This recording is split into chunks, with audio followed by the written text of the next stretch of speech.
Isn't it funny how we organize life into these neat, decade-long chapters?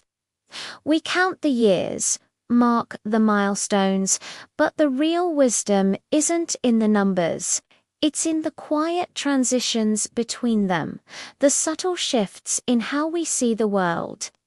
There's a curious reverence that settles over you when you stop merely counting the years and begin truly treasuring the moments. So today, let's take a journey through time and reflect on what these pivotal ages truly mean, what lessons they hold, and the beauty they reveal. Let's start at 50. If you're there, you know. You're standing right at the fulcrum, the very center of the seesaw. The feeling is one of immense, almost unrelenting responsibility. You're balancing demanding careers, supporting grown or nearly grown children, and maybe even caring for aging parents. It's a full plate, and then some. Your body, once a silent partner, starts to whisper its secrets. A little ache in the knees after a long walk, a bit of stiffness in your back in the morning, or the way you have to hold a restaurant menu just a little bit further away to read it. These aren't complaints. They're gentle reminders that time is passing, but 50 is absolutely not an ending. It's a powerful awakening.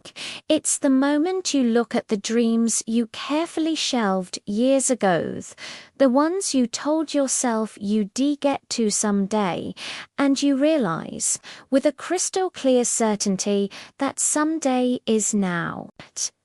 It's never, ever too late to pull those dreams off the shelf, dust them off, and start again. This isn't a midlife crisis. It's a midlife renaissance. You've accumulated decades of experience, wisdom, and resilience. You're not starting from scratch.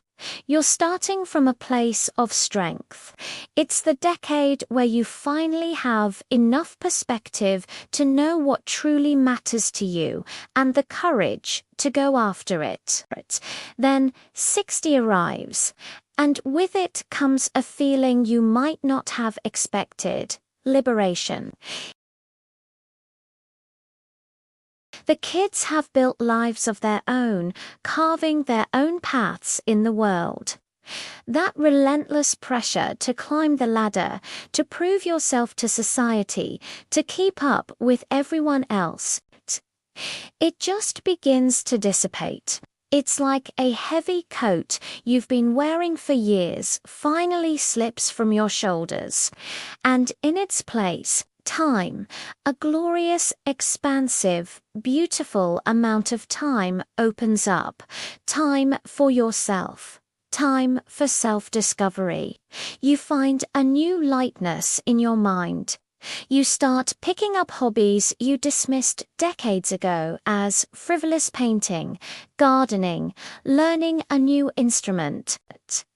You find the humor in aging, the little absurdities of life. You laugh when you walk into a room and completely forget why you went in there in the first place.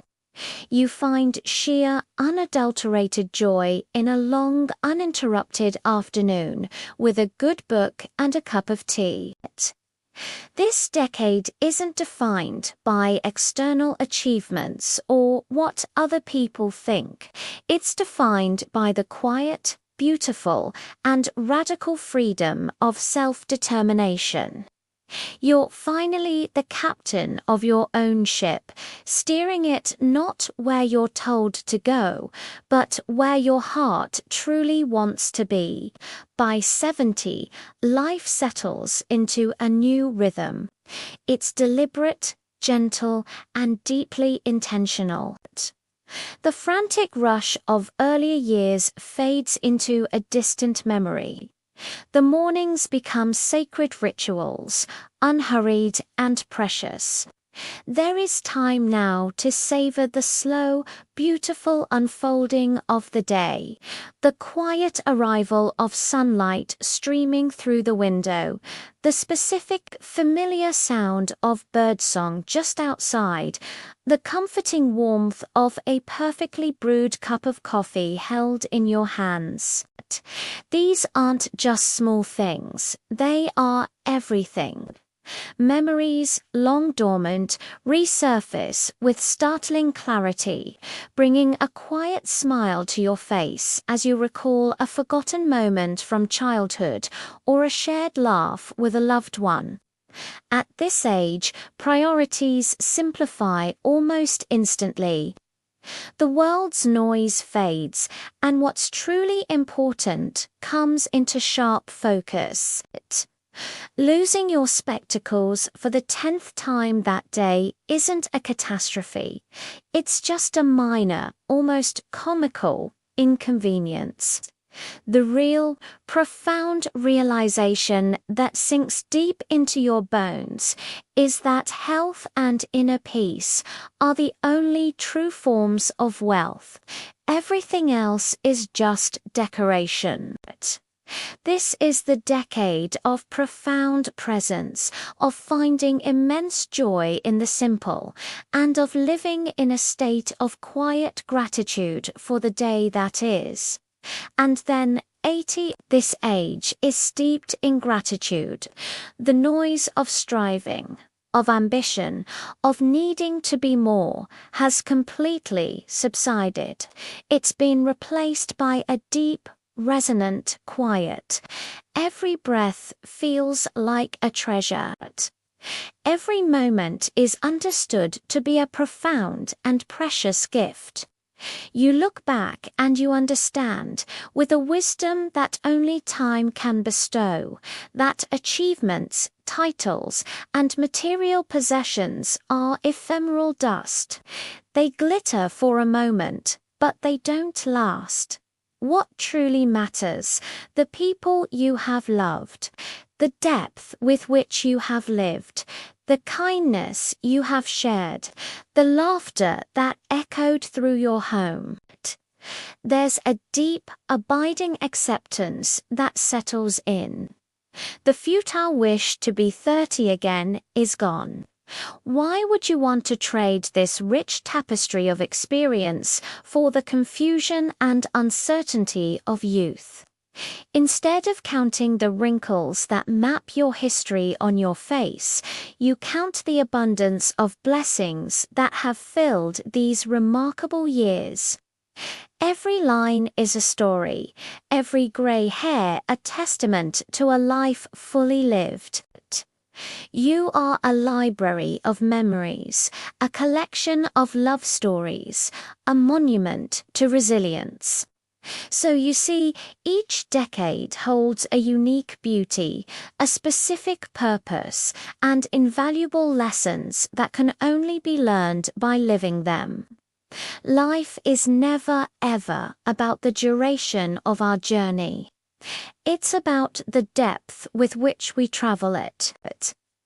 It's about the love we give and receive, the joy we find in the small moments, and the wisdom we gather along the way.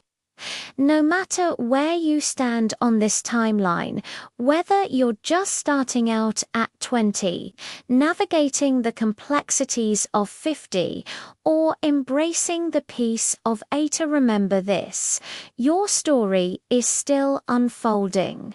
It is rich, it is beautiful, and it is endlessly, profoundly meaningful. Thank you so much for joining me on this reflection today. If this resonated with you, I'd love for you to subscribe and continue the conversation with us.